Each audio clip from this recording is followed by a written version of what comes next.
Halo pemirsa, apa kabar Anda hari ini? Senang sekali saya Raden Madias dapat kembali menemani Anda dalam sebuah program talk show inspiratif. Ini dia Bincang Sehati.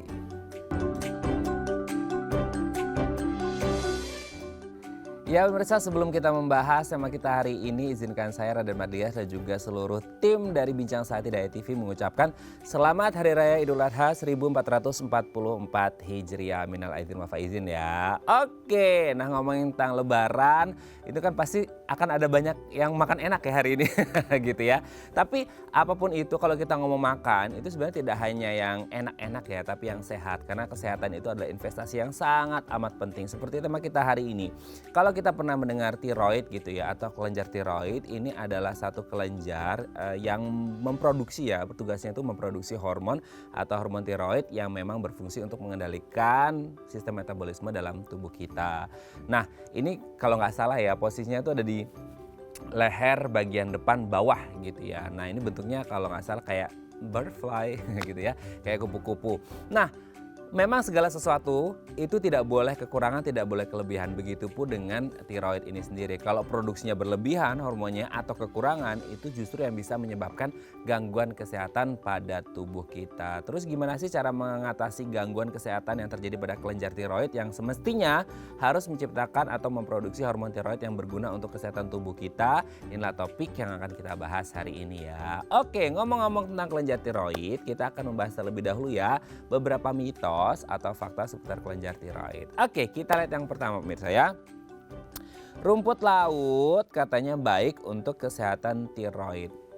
Anda suka nggak sih makan rumput laut? Kalau saya sih salah satu yang saya suka rumput laut ya gitu, meskipun harganya agak cost little bit more gitu ya. Tapi gini, kalau kita ngomong rasa rumput laut itu kan gurih, terus apa umami gitu ya, yummy seperti itu. Nah, kandungan apa sih yang sebenarnya bagus di rumput laut yang bisa membantu menjaga kesehatan atau fungsi dari kelenjar tiroid kita adalah kandungan yodium ya. Jadi kita tahu bahwasanya di dalam rumput laut ini mengandung tinggi yodium yang kabarnya ini baik untuk kesehatan kelenjar tiroid kita. Jadi kalau kita ingin memiliki kelenjar tiroid yang baik, berfungsi pas gitu ya, produksinya tidak lebih, tidak kurang dan bisa menjaga kesehatan tubuh kita secara alami, coba deh Anda mengonsumsi yang namanya rumput laut. Oke, kita lanjut yang kedua pemirsa ya. Ibu hamil rentan terkena hipertiroid. Nah, ini biasanya kalau Anda baca-baca literatur atau Anda googling gitu ya. Ibu hamil biasanya dengan anak kembar gitu ya, itu juga kan ada produksi hormon HCG-nya lumayan tinggi itu. Nah ini katanya yang bisa mengaruhi kenapa ibu hamil ini rentan mengalami hipertiroid. Apalagi kalau Anda baca juga ya, itu ada, saya pernah baca juga katanya selain wanita hamil, ternyata secara umum wanita itu juga yang gampang atau rentan mengalami gangguan pada kelenjar tiroidnya. Nanti akan sekalian kita bahas ya, sekalian wanitanya dan ibu hamilnya apakah memang mereka ini rentan mengalami gangguan kelenjar tiroid atau lebih spesifiknya hipertiroid gitu ya. Oke, kita lanjut yang ketiga pemirsa. Gangguan tiroid bisa menyebabkan gangguan psikologis. Nah gini ya, kalau kita berbicara tentang, kan ada ya beberapa penyakit fisik gitu ya, yang dia tidak kelihatan secara fisik gitu ya. Jadi mungkin hanya dirasakan sendiri oleh orang tersebut. Tapi kalau kita ngomongin gangguan pada kelenjar tiroid gitu ya, salah satu manifestasi yang mungkin akan muncul adalah apa sih bahasanya, benjolan gitu ya di lehernya karena memang posisinya di situ. Nah, secara tidak langsung pasti akan mengaruhi tingkat kepercayaan diri, pede atau enggaknya ketemu sama orang dan lain sebagainya. Nah, pasti langsung atau tidak langsung ini akan pengaruh ke moodnya. Nah, mood ini kan erat kaitannya dengan kondisi psikologi seseorang. Jadi kalau mereka ada gangguan kelenjar tiroid pasti ada hubungannya dengan mood juga. Nah, selain masalah look juga sebenarnya kan tadi kita sudah bicara di awal ya bahwasanya kelenjar tiroid ini berfungsi untuk memproduksi hormon. Nah, kondisi psikologi seseorang ini pasti erat kaitannya dengan up and down dari hormonal yang ada di tubuhnya. Sama lah ya kayak perempuan kalau lagi PMS dan lain sebagainya, meskipun itu secara fisik gitu ya, tapi secara psikologis pasti akan berpengaruh. Sama halnya juga dengan kelenjar tiroid ini sendiri ya. Oke, kita lanjut yang keempat pemirsa. Kedelai buruk untuk kesehatan tiroid. Nah, karena nggak tahu ya, mungkin kedelai itu salah satu bahan makanan gitu ya yang akhirnya mengandung gas lumayan tinggi gitu ya. Yang akhirnya membuat kenapa orang dengan riwayat kelenjar tiroid atau gangguan kelenjar tiroid ini berbahaya. Karena mungkin ada 1-2 hal yang bisa membahayakan. Tapi nggak ngerti juga ya apakah memang benar kacang kedelai. Tapi kan kalau kita ngomong kacang-kacangan, tidak hanya kacang kedelai ya, maksudnya ada beberapa jenis kacang-kacangan lain atau bahan makanan lain yang mungkin mengandung gas yang lumayan tinggi. Nanti kita akan tanyakan ke dokternya apakah ini ada erat kaitannya dengan gangguan kelenjar tiroid pada seseorang ketika mereka harus makan bahan makanan yang mengandung gas tinggi atau tidak. Nanti akan kita bahas ya, terutama untuk kacang kedelai. Oke, kita lihat yang terakhir pemirsa. Mata melotot pertanda gangguan tiroid. Nah, ini salah satu manifestasi yang juga kadangkala orang agak nyaru ya gitu, ketika orang matanya agak gitu agak melotot gitu ya. Bukan hanya melotot sih, kalau Anda tahu orang dia nggak ada lagi melotot gitu ya, tapi memang secara looknya langsung biasanya kan melotot orang marah dan lain sebagainya, tapi ini nggak, sehari-hari dia kondisi matanya agak menonjol seperti itu ya. Nah, ini kabarnya adalah, nggak ngerti ya ini mitos atau fakta, bahwa orang ini pasti ada masalah dengan kelenjar tiroidnya. Karena kalau kita baca gitu ya, nanti kita akan konfirmasi, orang-orang yang punya gangguan dengan kelenjar tiroidnya akan tampak di matanya yang agak menonjol. Nanti akan kita bahas ya, ini mitos atau fakta. Oke pemirsa, itu tadi beberapa mitos atau fakta seputar kelenjar tiroid dan kami akan membahasnya sesaat lagi. Tetap bersama kami di Bincang Sehati.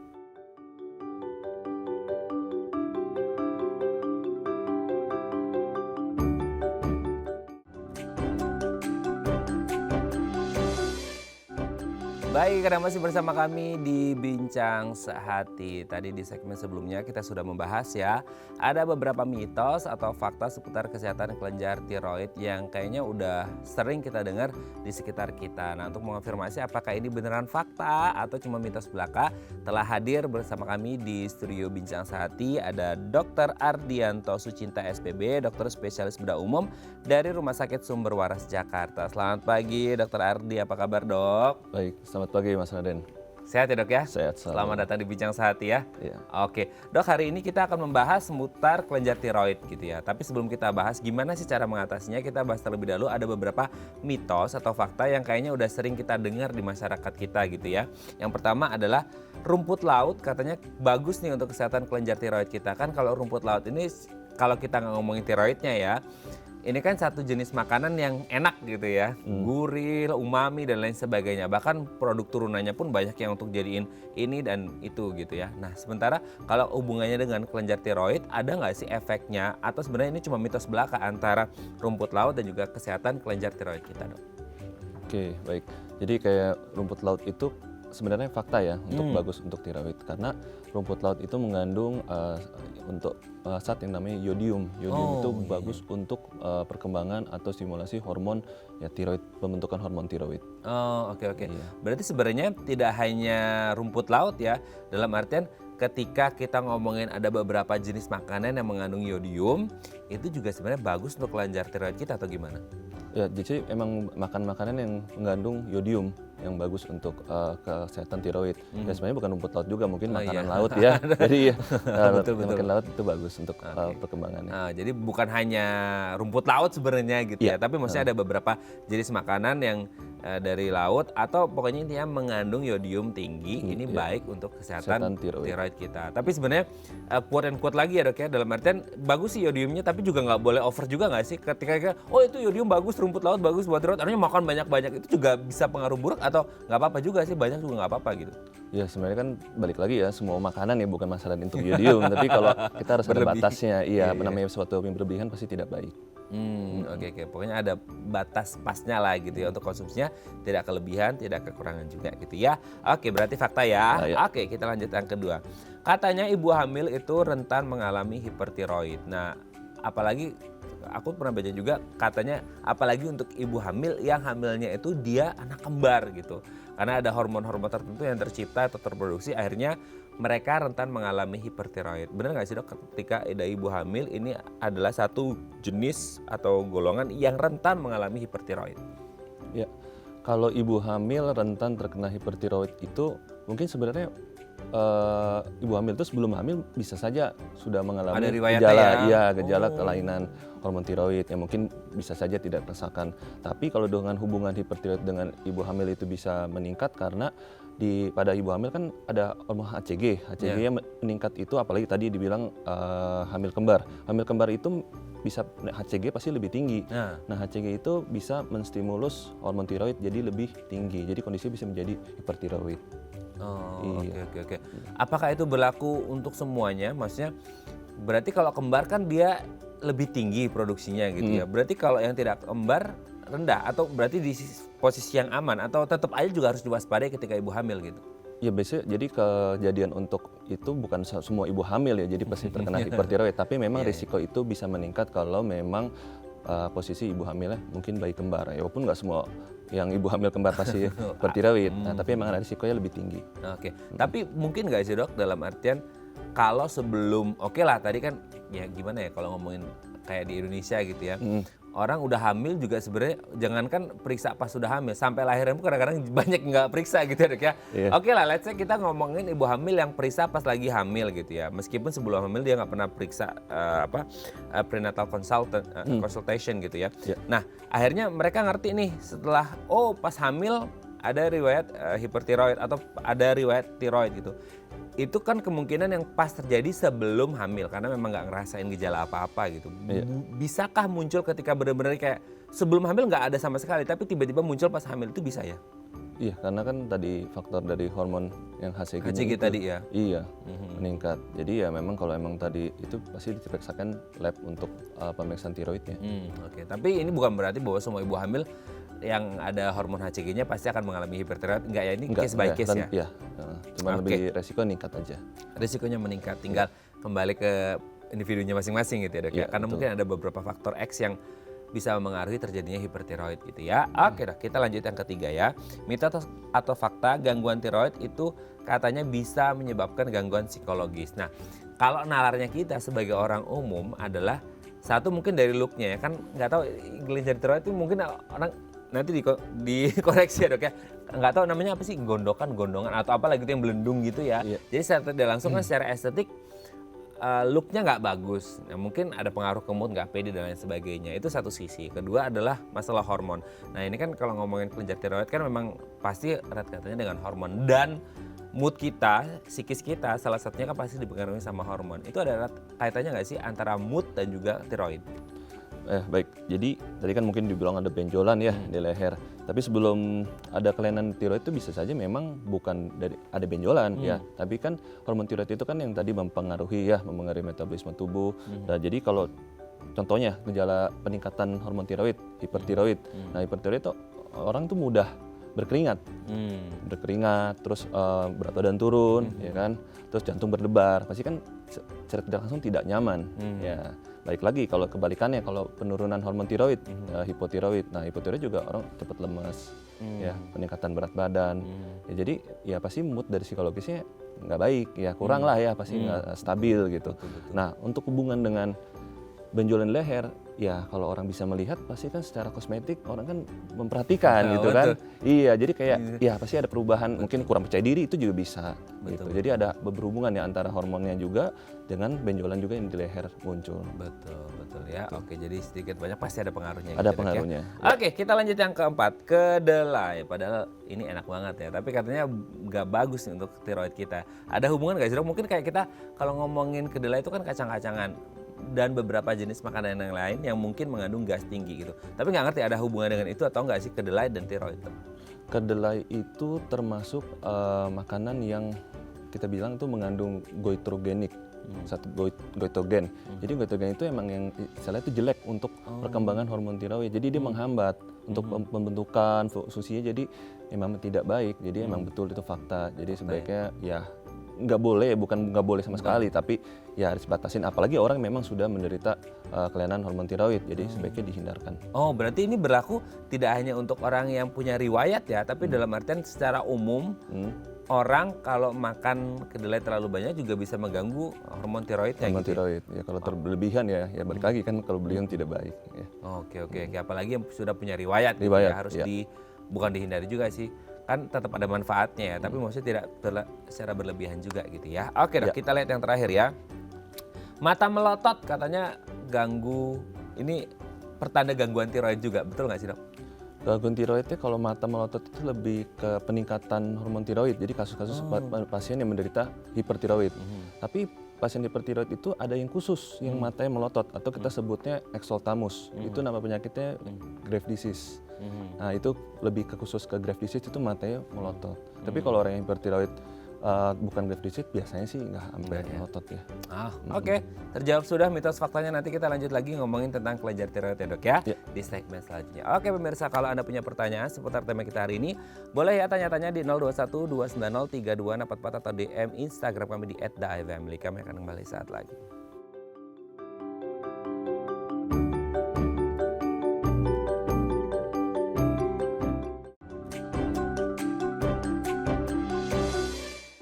Baik, kenapa sih bersama kami di Bincang Sehati kita masih membahas tema kita hari ini, gimana sih cara mengatasi kelainan yang terjadi pada kelenjar tiroid. Padahal kita tahu ya kelenjar tiroid ini banyak sekali fungsinya dalam kesehatan tubuh kita. Nah kalau Anda punya pertanyaan seputar tema kita hari ini, boleh tanya-tanya di 021 290 3244 atau DM Instagram kami di @theifamily. Kita masih bersama dengan Dr. Ardianto Sucinta SPB, dokter spesialis bedah umum dari Rumah Sakit Sumber Waras Jakarta. Oke dok, kita lanjut lagi. Tadi kan di segmen sebelumnya kita udah bahas sedikit banyak seputar tiroid, kelenjar tiroid. Tapi boleh nggak dijelaskan lebih mendetail lagi, lebih lengkap lagi, apa sih itu kelenjar tiroid, apa sih tiroid, kenapa ada yang tiroid sendiri, ada yang kelenjarnya gitu. Kelenjar tiroid dan tiroid ini apa dan fungsinya apa dok?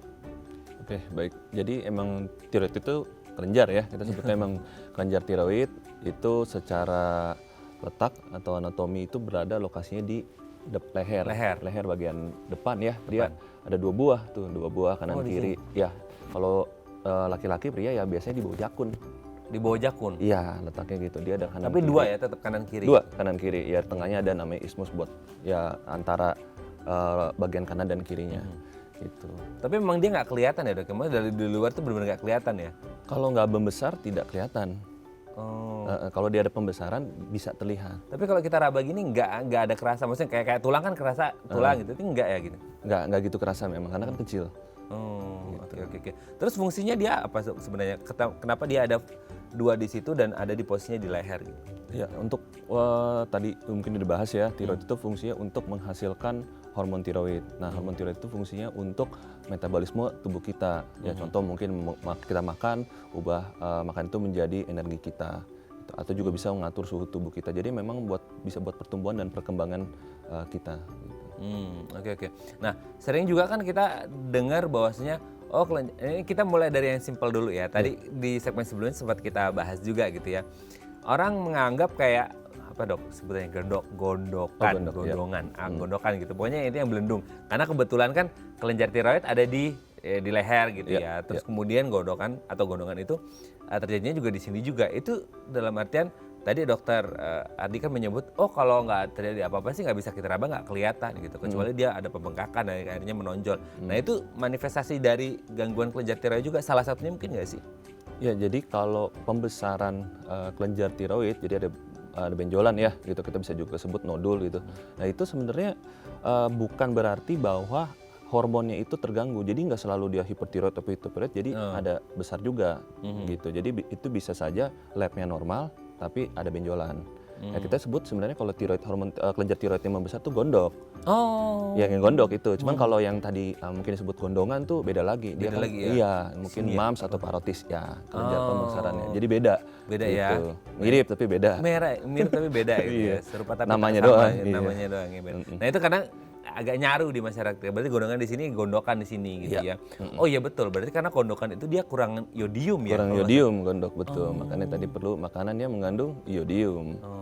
Selain rumput laut juga sebenarnya ada garam ya, garam beriodium. Iya, garam beriodium. Cuman kan semua udah mengandung ya sekarang garam iodium. Iya.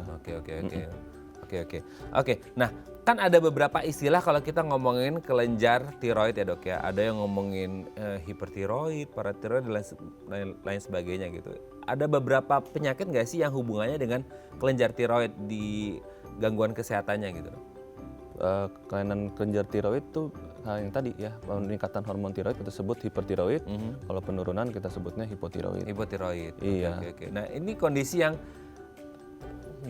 memang segala sesuatu hal itu tidak boleh berlebih, tidak boleh kekurang gitu ya, harus semuanya pas gitu. Kalau akhirnya apa sih yang terjadi ketika hipertiroid dan juga hipotiroid gitu? Oke, mungkin dari gejala ya. Iya, dari gejala. Dari gejala kalau hipertiroid yang tadi saya bilang bahwa dia biasanya pasien itu mengalami jantungnya lebih cepat berdebar. Otomatis kan metabolisme cepat, dia lebih sering berkeringat. Oh, Gitu. jadi dia tuh karena hiper ya. Ya Jadi hiper dia lebih ya, mendukung- terlalu lebih produksi hormonnya.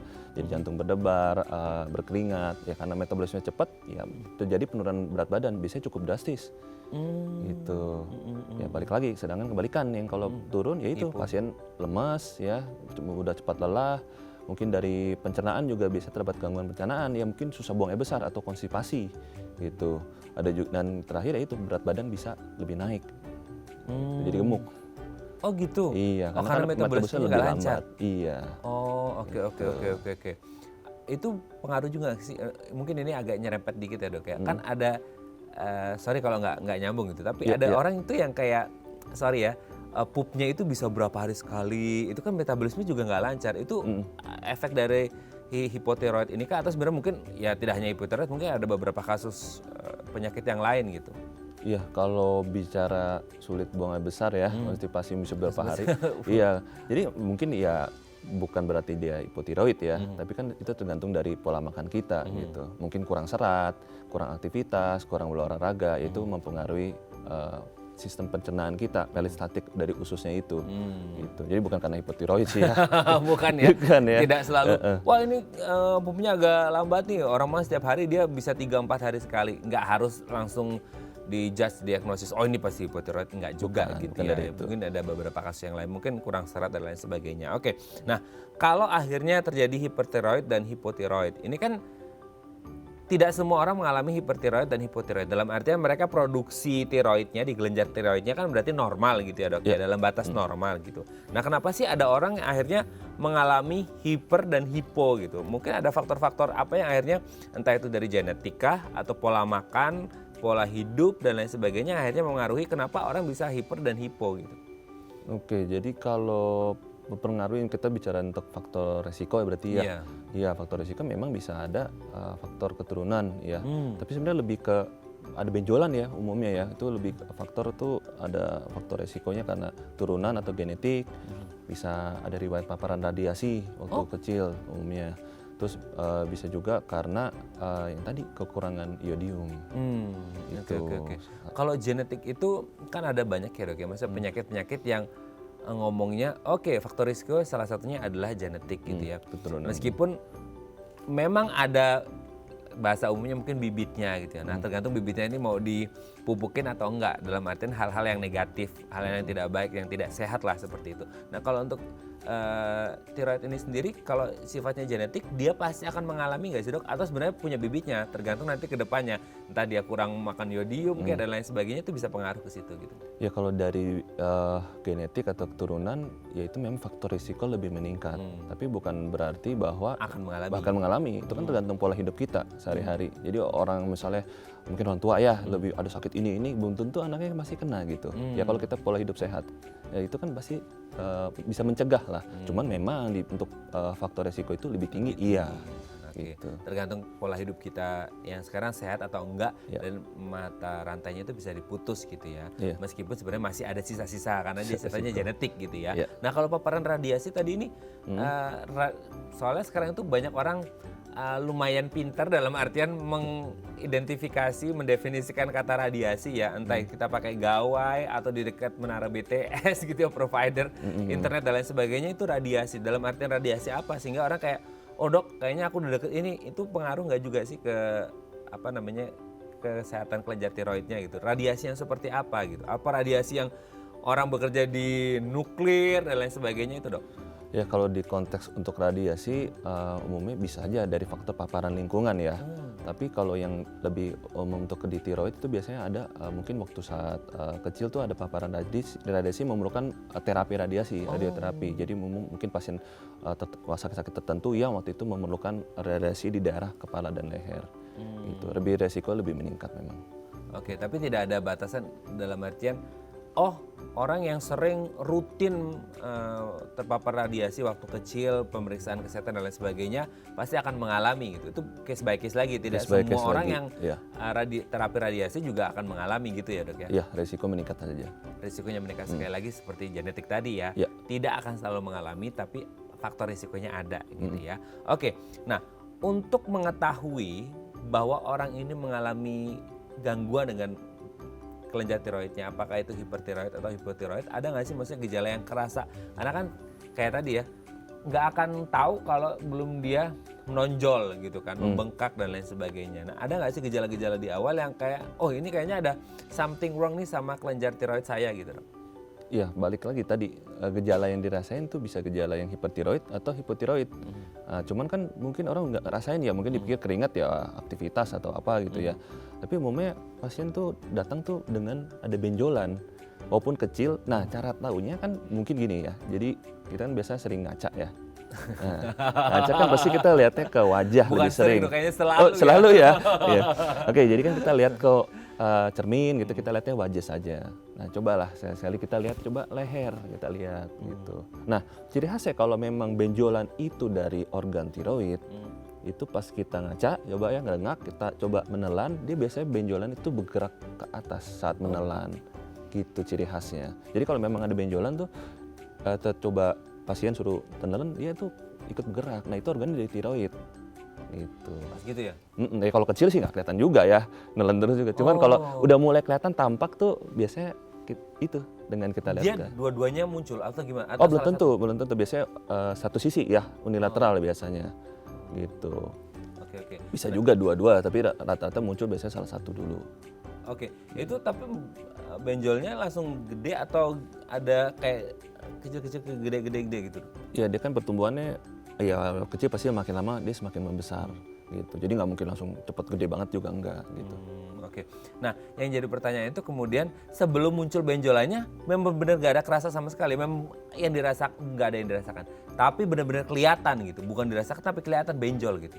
Iya karena benjolan di leher itu belum tentu ada gejala yang tadi, belum tentu ada gejala hipotiroid. Jadi kalau di Benar-benar cek nggak kerasa berarti, laboratorium, dok, ya? iya bisa hasilnya normal labnya gitu. Jadi memang belum tentu ada gejala yang tadi.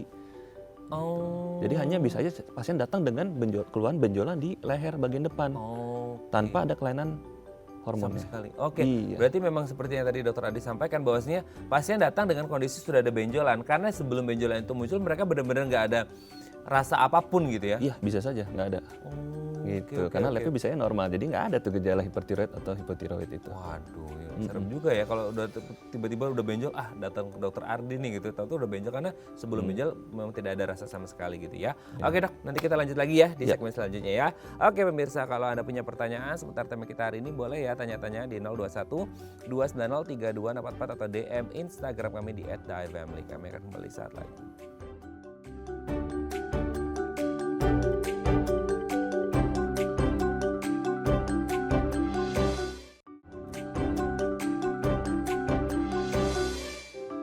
Baik, karena masih bersama kami di Bincang Sehati, kita masih membahas tema kita hari ini bagaimana cara mengatasi kelainan atau gangguan kesehatan pada kelenjar tiroid kita. Kalau Anda punya pertanyaan boleh ya tanya-tanya di 021 290 3244 atau DM Instagram kami di @daifamily. Kita masih bersama dengan Dr. Ardianto Sucinta SPB, dokter spesialis bedah umum dari Rumah Sakit Sumber Waras Jakarta. Oke dok, kita lanjut lagi.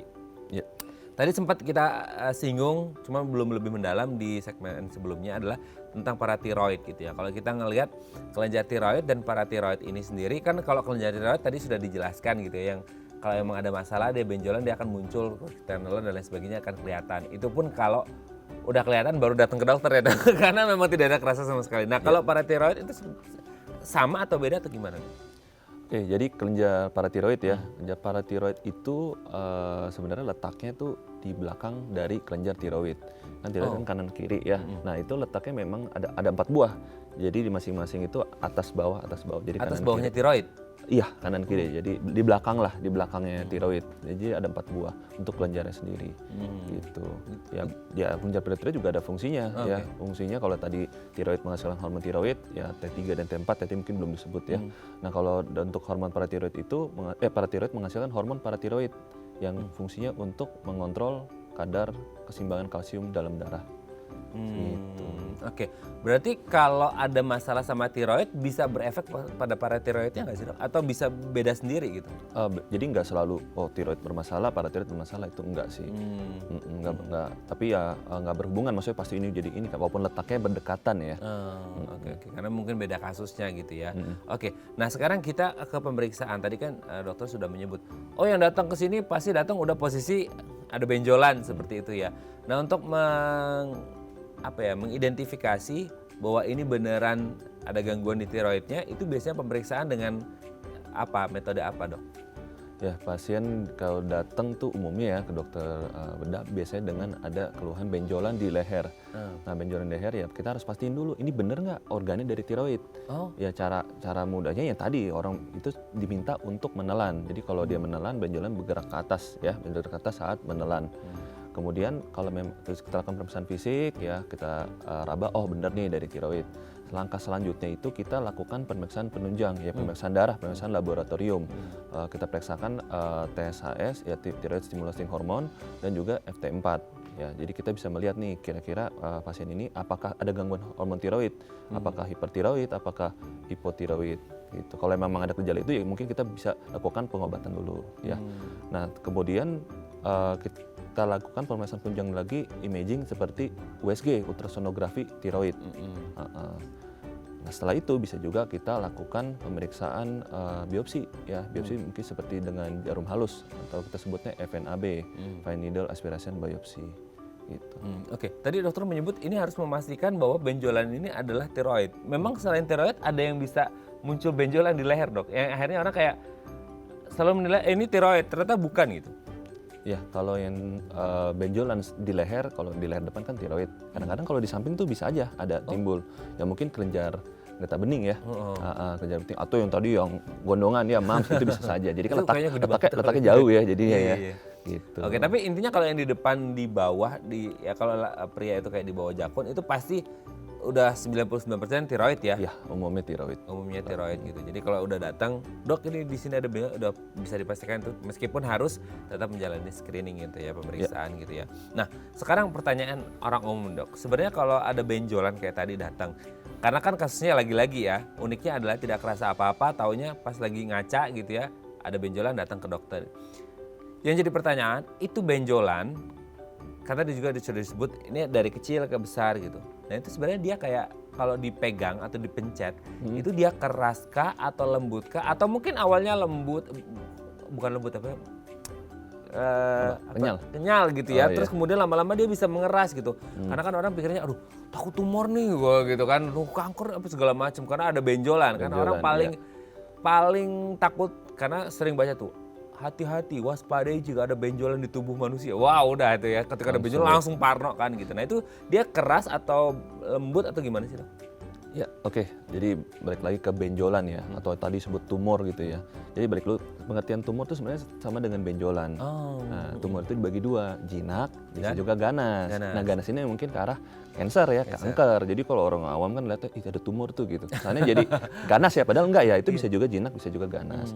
Balik lagi sama dengan pembesaran di tiroid ya, ada atau kita sebut nodul ya, benjolan itu. Nah itu bisa saja memang benjolannya bisa ke arah jinak, bisa ke arah ganas. Nah untuk tadi yang ditanyakan bahwa apakah konsistensinya ya, apakah ya padat keras itu memang berbeda-beda gitu. Kalau memang dia padat dan keras, ya itu biasanya memang lebih ke arah keganasan. Gitu. Dan tadi fungsi tadi juga kenapa mesti ada pemeriksaan USG, imaging tuh bisa melihat nih jenisnya apakah padat atau solid ataupun juga kista gitu, isi cairan itu juga bisa untuk melihat.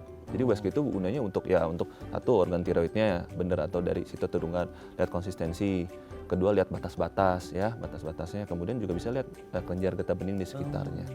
Gitu. Oke. Nah apa yang akhirnya bisa membedakan kenapa ini konsistensinya bisa keras, kenapa akhirnya bisa agak lembut gitu? Ya jadi kalau konsistensi itu mempengaruhi kira-kira ke depannya ini ke arah mana gitu dari USG. Dari USG juga bisa melihat gambaran-gambaran yang ada namanya USG itu kita sebutnya tirats, ada kategorinya. Jadi bisa kelihatan tuh ini ini kira-kira ke arah jinak. Oh ini kira-kira ke arah ganas, itu ada kriteria ya memang. Tapi memang lebih kalau masalah jinak emang lebih ke arah ya biasanya dia konsistensinya bentuknya mungkin bagus ya, bulat, batasnya tegas gitu. Terus juga nggak terlalu keras, itu memang lebih ke arah jinak. Kalau yang ganas yang tadi bisa lebih ke padat, keras, dan mungkin ada pasien itu mengalami gangguan-gangguan tertentu, bisa gangguan menelan, apalagi kan dia cepat membesar kalau ganas, gangguan menelan, atau bisa ada mungkin pernah lihat orang yang tiroid tuh suaranya mulai serak gitu ya. Oh, karena Ada pembesaran dia ya, ya? itu iya ada saraf, ada nervusnya yang namanya nervus laminus recurrens yang berada di ya dekat tiroid itu. Jadi kalau emang dia keganasan biasanya bisa menempel, ada perubahan suara. Bahkan kalau besar sekali namanya di leher kan dia nempel di trakea, saluran napas kita. Betul. Bisa aja terjadi sesak. Gitu. Iya, karena dia neken saluran pernapasan, kadang iya. saking besarnya gitu ya. Iya, itu yang bisa lebih ke arah keganasan. Kalau yang jinak biasanya sih nggak mengalami gejala seperti itu ya. Oke. Sebelum kita lanjut dok, ini ada DM Instagram aku bacakan ya. Ya. Ini dari Pak Arif nih. Pagi dok, saya mau tanya nih, apa kista bisa tumbuh di kelenjar tiroid? Misalnya dilakukan operasi, risikonya apa aja ya dok? Thank you. Oke, kista di tiroid. Oh ini kista itu bukan tadi yang lembut itu, bukan ya dok? Beda Ya, lagi ya? kista kan memang artinya berisi cairan ya. Cairan. Jadi memang pembesaran kelenjar tiroid itu bisa yang berupa nodul padat, solid, ataupun memang kista berisi cairan di situ. Jadi bisa saja gitu bertumbuh, kita namakan kista tiroid gitu. Tapi sebenarnya gini, mungkin kalau orang awamnya kista itu kan selama ini kita tahunya di perempuan gitu ya, kista, mioma gitu ya. Nah kalau kista ini yang di tiroid ini dia kistanya berdiri sendiri atau sebenarnya kista ini adalah yang tadi yang nodul yang tiroid tapi dia yang lembut gitu dok? Jadi kalau pengertian kista sendiri itu sebenarnya kan dia ada kayak selaput, ada Selaput, kantongnya. nah, kantongnya. Iya. Ya sebenarnya kalau bicara kista bungu bukan di perempuan aja ya. Karena kan mungkin pernah lihat yang kayak jerawat batu gitu ya kan namanya, ada juga namanya kista aterom contoh ya. Itu kista epidermoid, dermoid. Jadi emang ada kantongnya. Nah, di tiroid sendiri itu pembesaran bisa memang pembesaran secara keseluruhan. Lobus tiroidnya atau bisa juga memang ada bagian yang masih normal terus ada yang nodulnya, itu juga bisa gitu. Jadi bisa pembesaran seluruh atau bisa juga dari tiroidnya ada nodulnya gitu. Oke ya. Semoga dia bisa menjawab pertanyaan Pak Arif dan nggak ada risiko ya dok ya kalau dilakukan operasi ya? Untuk resiko operasi ada semua, enggak, bukan masalah kista tiroidnya tapi resiko untuk operasi tiroid semua pasti ada kan resiko dan komplikasinya gitu. Oke. Ya segala sesuatu pasti ada SNK ya, terms and condition apply-nya. Tapi semuanya perlu konsultasi lagi karena kita tidak bisa memukul rata menyamaratakan semua kondisi pasien gitu ya dok ya. Semoga bisa menjawab pertanyaannya Pak Arif. Oke, tapi gini, kalau tadi yang menarik adalah dari dia yang lembut mungkin konsistensinya seperti kista karena dia cairan, ke yang keras itu dia emang dari awalnya kalau konsistensinya seperti kista ya selamanya akan kista gitu, atau memang dari awal dia keras akan keras, atau bisa jadi yang awalnya kayak kista lama-lama dia bisa ngeras gitu dari jinak ke ganas dok. Umumnya pertumbuhannya itu kalau memang dia ke arah jinak ya emang biasanya jinak. Akan jinak gitu. terus Ya, gitu ya? kalau memang dari awal sudah mengarah ke ganasan ya emang pertumbuhannya sudah berbeda. Jadi bukan masalah ukuran dia besar, oh berarti ternyata kayak kalau besar ganas nih, enggak juga. Ya memang dia kalau memang jinak bisa juga besar, jadi nggak selalu berdasarkan ukuran gitu. Tapi apa yang dirasa misalnya kayak tadi keras, ada gangguan menelan, nggak serak, segala macam, walaupun kecil pun itu bisa saja menunjukkan bahwa itu mengarah ke ganasan gitu. Yang paling serem kalau akhirnya ganggu saluran pernapasan ya, manusia kan hidup dengan bernapas ya, kalau nggak bernapas karena ketekan kan berat juga. Nah berapa lama sih itu bisa jadi kayak, kan nggak langsung tadi ujuk-ujuk blok gede gitu ya, apalagi yang keras sampai gangguan pernapasan, itu kira-kira butuh berapa lama dia bisa sampai membesar dan akhirnya bisa mengganggu lebih serius lagi dok? Untuk pembesaran itu memang tidak ada waktu ya, berbeda-beda ya setiap individu. Ya, jadi memang kalau pembesaran hitungan bulan atau hitungan tahun itu enggak juga. Memang dia perkembangan keganasan pada tiroid memang lebih lambat dibandingkan keganasan yang lain ya. Tapi balik lagi yaitu kita harus sadari bahwa mulai ada nih dari awalnya. Jadi harus lebih kelihatan bahwa ada benjolan, kita harus lihat perkembangannya gitu. Ya pada akhirnya dia ada walaupun lambat tapi pada akhirnya bisa perkembangannya cepat. Tapi memang tidak ada waktunya. Tidak ada waktunya sih, tapi jangan juga leyeh ya. Iya, nunggu gede. Nunggu Iya, gede jangan iya. ya. Harus dari awal udah diobati. Oke dok, nanti kita ngomongin ngobatnya gimana nanti ya di Ya, segmen siap. terakhir ya. Oke pemirsa, kalau Anda masih punya pertanyaan boleh tanya-tanya di 021 290 3244 atau DM Instagram kami di @daifamily. Kami akan kembali saat lagi.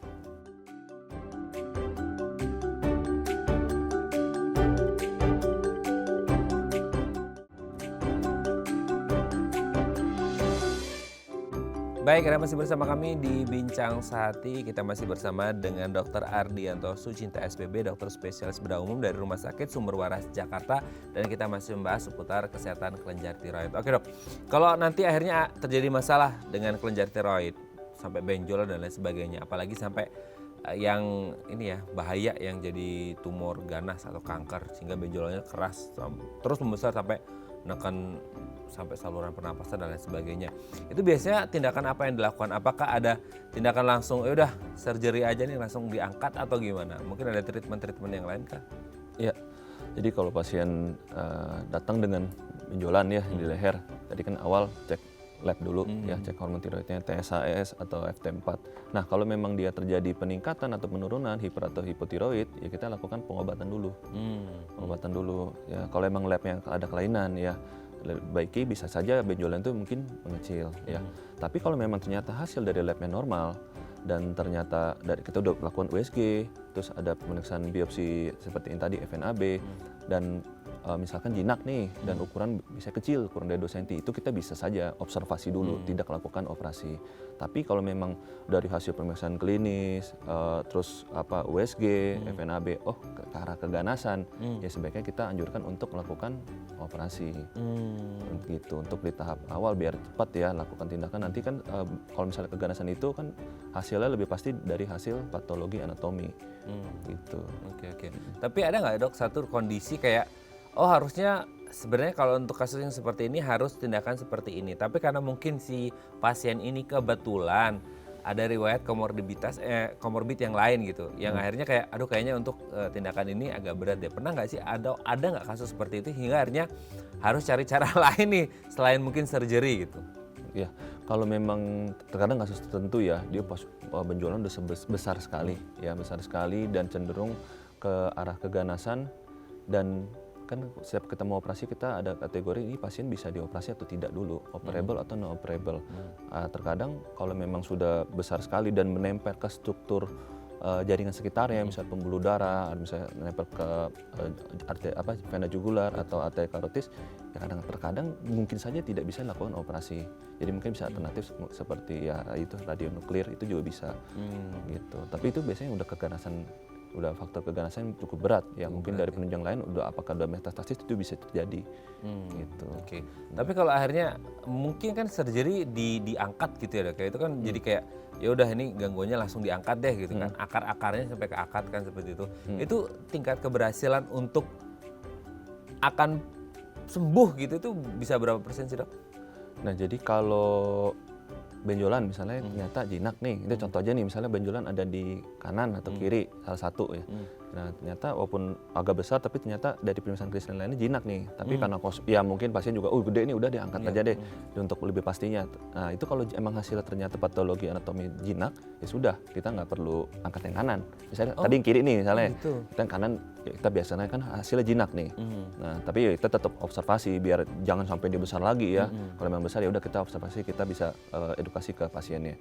Tetapi kalau memang ternyata hasilnya misalnya di kiri, pas kita angkat hasilnya ganas. Umumnya kalau yang ganas itu sisi satunya kita lakukan pengangkatan juga. Jadi istilahnya total tiroidektomi. Gitu. Diangkat dua kanan kirinya. Ini kata faktor yang ganas ya. Nah kalau setelah ganas itu kita lakukan pemeriksaan lain lagi. Karena kan pemeriksaan namanya whole body scan. Jadi mau lihat apakah ada sisa jaringan tiroid. Karena kalau keganasan kan bisa aja terjadi rekurensi, terjadi lagi gitu. Nah jadi agak beda ya dengan pasien yang jinak atau yang ganas pas saat setelah operasinya. Tapi dua ini dia akan sama terus dalam artian kanan ganas, kiri pasti ganas gitu? Atau bisa Karena beda? bisa beresiko dia meningkat jadi ganas. Jadi sebaiknya diangkat semua. Kemudian nanti yang tadi scan di whole body scan dilihat kalau ada sisa pun nanti dilakukan ablasi, namanya ablasi interna untuk menghilangkan semua sisanya gitu. Oh, sampai ke akar-akarnya ya, Iya. dipes gitu ya, biar nggak ada yang kesisa. Karena kalau ada sisa takutnya bisa muncul lagi Muncul, gitu ya. iya. Tapi dengan treatment seperti itu atau tindakan seperti itu ada, ini kan yang banyak ditanyakan orang kalau pengobatan ya, minum obat katanya kena ginjal lah, ini katanya kemo rambutnya rontok, hitam segala macam. Nah kalau untuk kelenjar tiroid ini sendiri, kalau surgery ataupun tindakan yang lainnya ada side effect-nya nggak sih dok? Yang mungkin bisa dirasakan, mungkin berbeda-beda mungkin setiap orang atau gimana? Ya, kalau kita bicara dari operasi ya, misalnya pasien ini dianjurkan untuk melakukan operasi. Ya, resiko dan komplikasinya itu yang paling sering tuh ini suaranya bisa menjadi serak. Karena bisa aja ada cedera, bisa cedera dari Meskipun sarafnya. itu bukan yang tadi udah sampai neken tadi atau gimana? Iya, bukan nggak selalu. Oh. Tapi kan kalau memang sebelum operasi pasien udah mulai suaranya serak, berarti kan ya emang udah serak gitu. Tapi maksudnya kalau memang tadi suara normal, resiko untuk cedera nervus laryngeus recurrent itu mempengaruhi tadi serak itu bisa saja terjadi. Gitu. Bisa juga enggak ya, kita harapkan ya enggak, tapi kan bisa aja itu hal yang bisa terjadi. Nah, yang kedua komplikasinya setelah operasi itu yang tadi kan dia berdekatan tuh tiroid dengan paratiroid. Paratiroid. Bisa saja Keangkat. terangkat. Ya ini kan bisa aja terjadi ya. Oke. Walaupun ya kan kelihatan lah harusnya tidak terangkat, tapi kan ada mungkin saja dia terangkat atau terangkat sedikit itu bisa terjadi gangguan kalsium gitu. Jadi biasanya habis operasi kita cekin kalsium. Tapi umumnya bukan langsung, biasanya 48 sampai 72 jam setelah operasi kita cek juga. Dia bisa normal. Kalau misalnya ada penurunan biasanya dia mungkin kelenjar paratiroidnya ikut terangkat. Gitu. Tapi bisa diatasi lah Ya ya. dengan minum ini ya pengganti buat kalsiumnya. Tapi kan tidak semua kasus pengangkatan tiroid pasti akan berakhir pada gitu kan? Tidak. Cuman kan memang ada resiko dan Kemungkinan komplikasinya. ya. Iya. Gitu. Oke, terima kasih Dokter Ardi. Hari ini kita belajar banyak. Semoga kita semua disehatkan ya dok ya. Kalaupun ada gangguan kesehatan bisalah langsung hubungi Dokter Ardi gitu ya. Terima kasih Dokter Ardi. sama-sama. Sehat terus. Salam untuk keluarga di rumah dan teman-teman di Rumah Sakit Sumber Waras Jakarta ya dok ya. Ya, Selamat pagi. makasih. Oke pemirsa, itu tadi perbincangan kita dengan Dokter Ardi. Semoga bermanfaat ya. Saya Radha Madlias pamit. Sampai jumpa dan selamat kembali beraktivitas di hari libur yang indah ini. Dan sekali lagi saya mewakili tim Bincang Sehati ingin mengucapkan Selamat Hari Raya Idul Adha 1444 Hijriah. Minal aidin wal faizin. Mohon maaf lahir dan batin. Assalamualaikum, selamat pagi, sampai jumpa.